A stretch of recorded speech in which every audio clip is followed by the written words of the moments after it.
रात्रीचे बघा किती वाजलेले आहेत आणि प्रणीतच्या पप्पांचा आता फोन आला का मी येतोय घरी.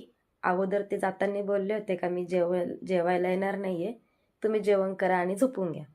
आता 12:30 वाजून गेलेले, तुम्हाला इथे दिसत असेल, हे बघा 12:30 वाजून गेलेले आहेत आणि त्यांचा आता फोन आला की मी येतोय, माझ्यासाठी खिचडी बनव. तर चला, काय करणार, करावंच लागेल ना. चला लागूया तयारीला. आणि मी काय आता तुम्हाला जास्त दाखवत नाही, डायरेक्ट ते आल्यावरच भेटूया आपण.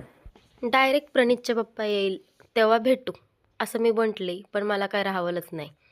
म्हटलं नुसतेच खिचडी बनवते, मग व्हिडिओ पण शूट करूया, म्हणजे तेवढंच माझा एक व्हिडिओ पण कंप्लीट होऊन जाईल. आणि आता व्हिडिओ बनवायचा इतका नाद लागलेला आहे ना, काही झालं तरी मी कॅमेरा ओपन करते आणि लगेच माझ्या कामाला सुरुवात करते. तर मग इथं जास्त काही नव्हतं घेतलं मी.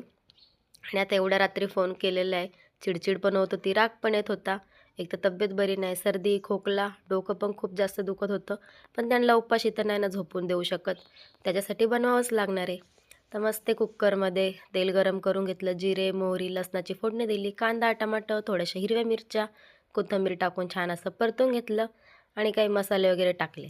त्याच्यानंतर मसाले वगैरे परतत होते, थोडंसं पाणी पण टाकलं आणि मी इथे बासमती तांदूळ टाकत होते. तर तेवढ्यातच विचार केला का त्यांना एकट्यालाच का बरं, मी पण खिचडी खाते मस्त गरमागरम रात्री 1 वाजता.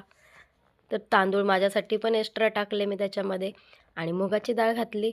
स्वच्छ असे मुगाची डाळ आणि तांदूळ धुवून घेतले. मला जर कोणी म्हटलं ना, कधीही जर मला कोणी बोललं का मला भूक लागली आहे, जेवायचं आहे, तर मी निम्म्या रात्री पण उठून त्यांना जेवायला घालू शकते, इतकी माझी कॅपॅसिटी आहे. कारण मला असं कोणी म्हटलं मला भूक लागलेली आहे आणि जेवायला जर काही नसेल, मला हे बनवून देते का, तर मी लगेच हो म्हणते. कारण मला भुकेल्याला असं उपाशी ठेवलेलं मला काही बघवलं जात नाही. तर ही माझी सवय. आणि रात्री 1 वाजता प्रणीतचे पप्पा आले आणि माझ्या हातात मोबाईल बघून मला शिव्या घातल्या. आम्ही दोघांनी मस्त असं खिचडी खाऊन घेतली, तूप वगैरे टाकून. ते वरती झोपायला गेले आणि मी इथे सगळं उचलून वगैरे ठेवलं. थोडीशी बडीशोप वगैरे खाल्ली आणि बस असा होता आजचा रात्रीचा व्हिडिओ. चला भेटूया नेक्स्ट.